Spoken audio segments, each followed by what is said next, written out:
এই পৃথিবীতে এমন কিছু ভৌতিক স্থান রয়েছে যেখানে গেলে আপনার একটা আলাদাই অনুভূতি হবে।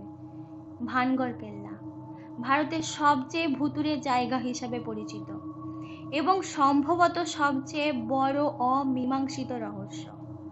নমস্কার বন্ধুরা, আজকে আমরা ভানগড় দুর্গ সম্বন্ধে জানাবো। ভানগড় দুর্গ কি সত্যিই ভুতুড়ে? বেশিরভাগ লোক বিশ্বাস করে যে ভানগড় দুর্গ ভুতুড়ে। সূর্যাস্তের পর দুর্গে প্রবেশ করা বীরত্বের কাজ থেকে কম কিচ্ছু নয়, কারণ এটি অলৌকিক কার্যকলাপের কেন্দ্র বলে মনে করা হয়। এমনকি রাতের বেলা ভানগড় দুর্গে যেতে নিষেধ করা আছে। ভানগড় দুর্গ ভারতের রাজস্থানে 16 শতকের একটি দুর্গ।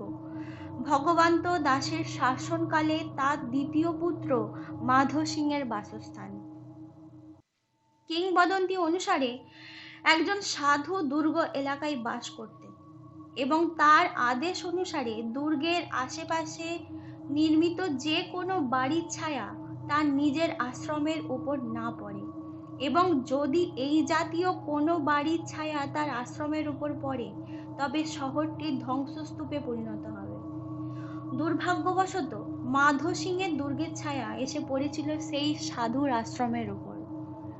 সাধুর ক্রোধে ভানগড় ধ্বংস হয়ে যায় এবং অভিশপ্ত শহরে পরিণত হয়। সেই সাধুর নাম ছিল গুরু বালুনাথ। এমনকি গুরু বালুনাথের সমাধি এখনো ধ্বংসাবশেষের মধ্যে পাওয়া যায়।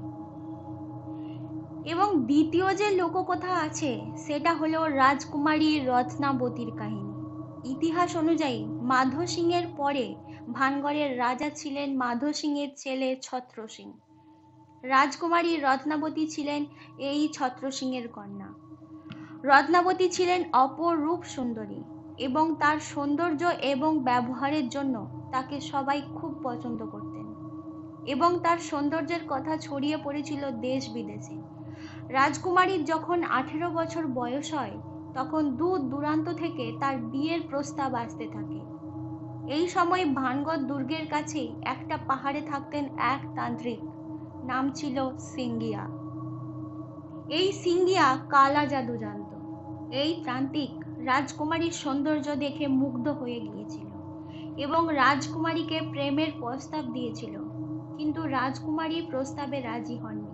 রাজকুমারী প্রস্তাব ফিরিয়ে দেওয়ায় সিঙ্গিয়া একটা ষড়যন্ত্র করে তাকে পাওয়ার জন্য। প্রথমে সে রাজকুমারীকে বশ করার চেষ্টা করেছিল, কিন্তু লোককথা মতে রাজকুমারী নিজেও বেশ কিছু তন্ত্রবিদ্যা জানতেন। এই কারণে তান্ত্রিকের কালা জাদু কাজ করে না রাজকুমারীর উপর। এই সময় রাজকুমারীর দাসী একটি সুগন্ধি তেলের বোতল আনতে গিয়েছিল বাজারে। ওই তান্ত্রিক নিজের কালা জাদু করা বোতলের সাথে ওই বোতলটিকে বদলা বদলি করে নেয়। ওই তান্ত্রিক এমন জাদু করেছিলেন রাজকুমারী ওই তেল ব্যবহার করলে একেবারে গিয়ে পড়বে তান্ত্রিকের কাছে। কিন্তু রাজকুমারী যেহেতু তন্ত্রবিদ্যা জানতেন তাই তিনি তান্ত্রিকের জাদু বুঝতে পেরে যান। তিনি তখন জাদু করা সুগন্ধির বোতল একটি পাথরের উপর ছুঁড়ে মারেন এবং কালা জাদুর প্রভাবে এই পাথর গিয়ে পড়ে সিঙ্গিয়ার মাথার উপরে এবং এই পাথরে চাপা পড়ে মারা যায় সিঙ্গিয়া। তবে মারা যাওয়ার আগে সিঙ্গিয়া রাজকুমারীকে অভিশাপ দিয়ে যান যে রাজ পরিবারের কাউকে সে বাঁচতে দেবে না। এই নগরী পুরোপুরি ধ্বংস হয়ে যাবে। আর জানা যায় এই ঘটনার পরে এই নগরী ধ্বংস হয়ে যায়, আর তাতে চাপা পড়ে মারা যায় এই নগরের সমস্ত মানুষেরা, আর তাতে মারা যায় রাজকুমারীর রত্নাবতীও। ওখানকার গ্রামবাসীরা এটি ভূতের অভয়ারণ্য বলে থাকে। লোকেরা প্রায়ই মহিলাদের চিৎকার ও কান্নার শব্দ শুনেছে। এমনকি কেউ কেউ বলে ওই দুর্গ থেকে বিশেষ সুগন্ধি নির্গত হয়। ওই দুর্গ থেকে যে সূর্যাস্তের পরে প্রবেশ করবে ওই দুর্গ থেকে কেউ ওখান থেকে ফিরে আসতে পারবে না।